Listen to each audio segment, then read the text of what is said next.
Well, Stephen, I figured that before we get into some major Nashville traffic, this is Saturday, the 21st of December, the last Saturday for Christmas shopping. Not that we're Christmas shopping, but there is a lot of traffic just heading to Nashville because it is the last shopping Saturday before Christmas.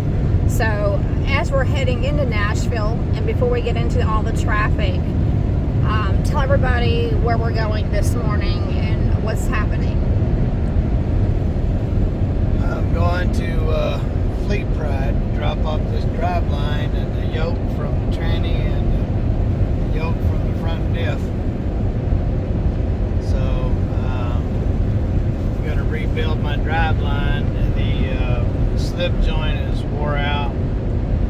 The center universal is wore out. The carrier bearing needs to be replaced. Front universal is wore out, the front yoke is wore out, and the diff yoke is wore out. So anyway, so from the transmission to the front diff, everything's wore out, needs to be redone, rebuilt. And so dropping it off, I was hoping to drop it off on Friday before 1 o'clock, but that didn't work out. So I took Friday and went and got my parts for kingpins and bushings and something else. It's $1,000 in parts.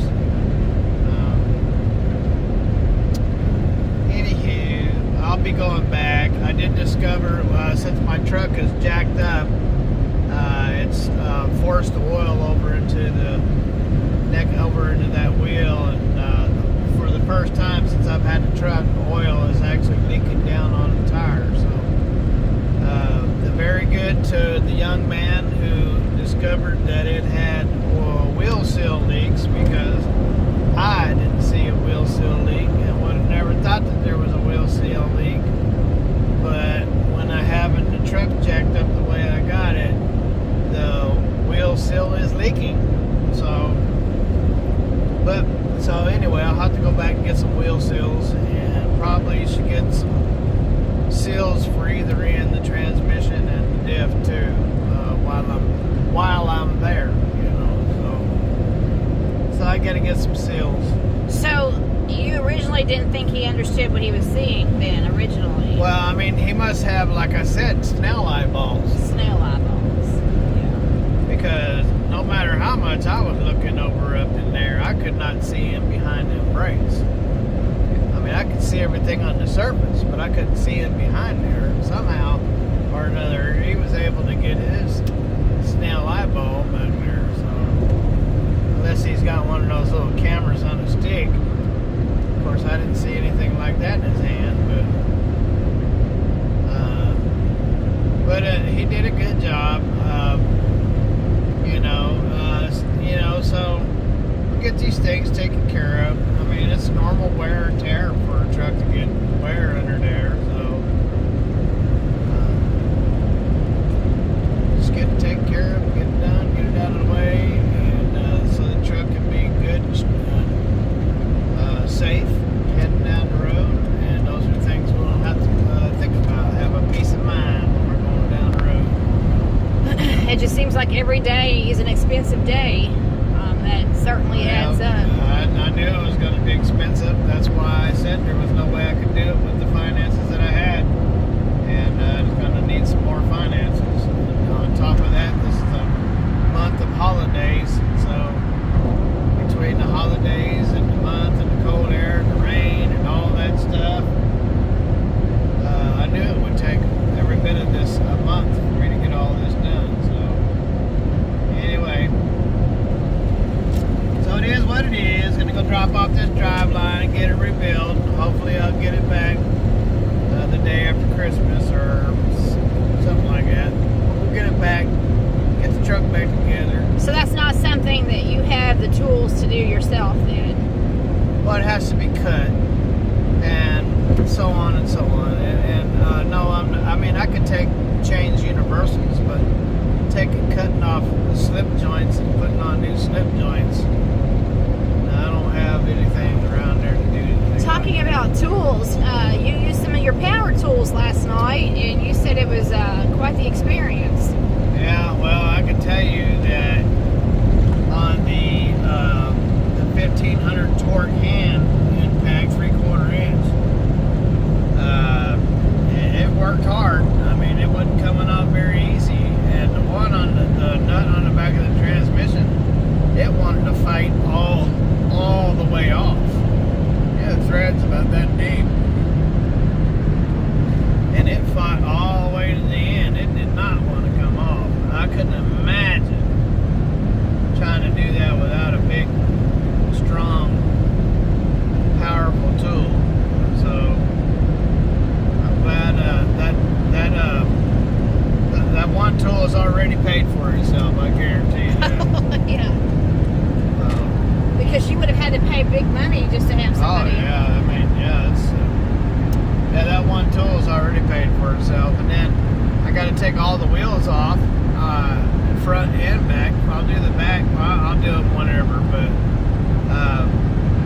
so you know, taking all the wheels off.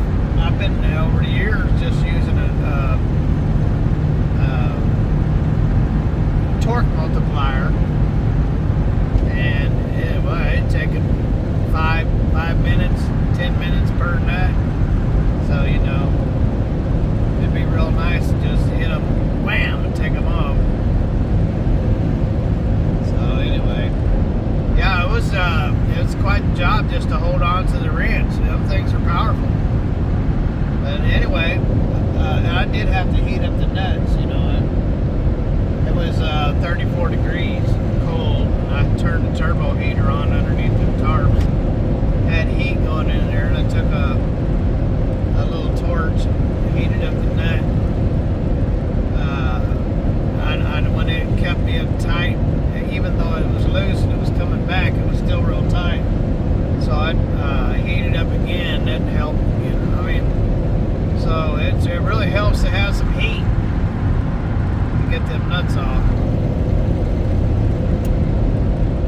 Yep, I imagine it does. And maybe, Stephen, one of these days, whenever the one of these days is, wink wink, because that could be one of these years. Anyway, it would be nice to see you have a garage, a heated garage with a concrete floor big enough to bring in a truck, but we don't have that yet. Yeah.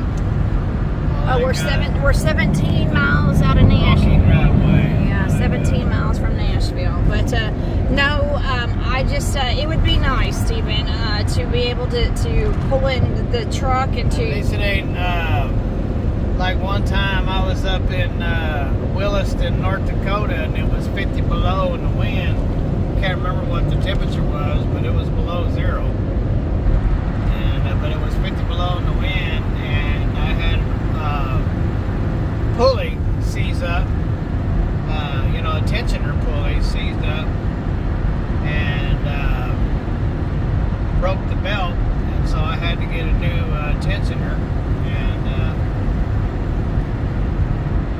and another pulley, the little idler pulley. So I had to get an idler pulley and a tension pulley and a new belt, and I had to do that in that 50 below wind.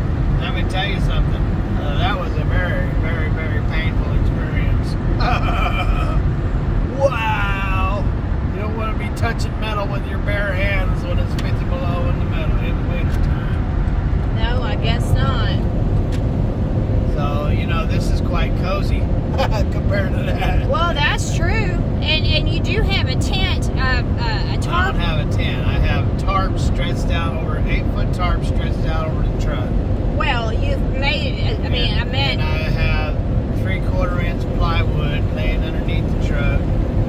And so I can slide around on that plywood and trap, you know, have somewhat of a controlled environment, so I can fire up the big turbo heater, which I need to get more diesel because that thing burns a lot of diesel. Do you have that back there to get more diesel? I do. That's a big tank on that thing. And anyway, so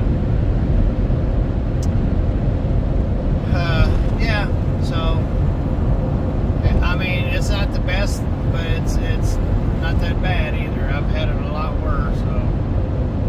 Well, I should say so. You don't have that cold 50-degree wind hitting you and all that. Oh, and that one time that injector went out on me in Arizona and it was snowing. I was out there changing the injector in the snow, and then one time I broke a lifter and had to repair that in the snow. And so, and then the one time that I had an injector that was pumping diesel down into the crankcase. I had to change that. That wasn't a bad temperature bad, but it was an awful experience because I had to drive 300 miles before I finally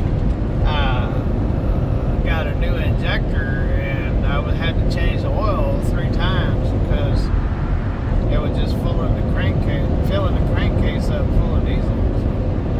And when I brought that truck home, I repaired that and I changed the oil on it a few more times. When I got home, the front main seal had went out on it, and I set the radiator down inside the hood and fixed that front main seal, and that was the last time I seen that truck. I sold it right after that. In fact, I sold it before I even got the job done. The guy says, "When can I come get the truck?" I said, "Well, I'm in the middle of putting a seal on it. Well, as soon as I'm done, you can come get it." That was a good truck. I had a lot of money, a lot of time invested in that truck. It cost me 45 grand, and I put a lot of money into it, bringing it back from. It was pretty bad, and I brought it back. It was a sweet truck. Got rid of it. You've done a lot with trucks, Stephen. You're very, very talented, for sure. Yeah, and a lot of people think that I'm just getting out of it because of blah, blah, blah, but I have a son who has autism, and he gets very, very radical, and when he gets radical, he starts attacking his mom and stuff like that, and, ends up going to institutions and stuff, and so I first sold my Pete, came off the road so I could deal with that, and then I got another one, and I got that FREIGHTLINER, and put a ton of work into that thing, and then AJ's got in bigger trouble and caused more problems, and so I tried to deal with that. So I sold that truck and took him off the road, tried to work at home for a while, and here I am doing it. This is my 5th truck, so anyway, it is what it is. I'm doing what I'm supposed to do as a provider for my family and a father to my child. So just trying to be there for my family. When it comes to the material things, they're not as important as it is the family. So sometimes I spend a lot of money, a lot of time, a lot of effort on the material things, pay the bills and so on, and keep all that stuff going. But when it's family time, you got to take care of the family. So I hope they don't have to do that too many more times. Yeah, we don't need to keep borrowing money and borrowing money. It's very discouraging. Ladies and gentlemen, have a good one.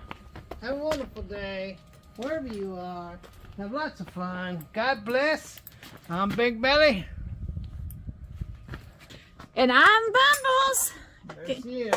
I'm Bumbles. And together we are... Turn around. Together, Big Belly Belly Bumbles. Bumbles.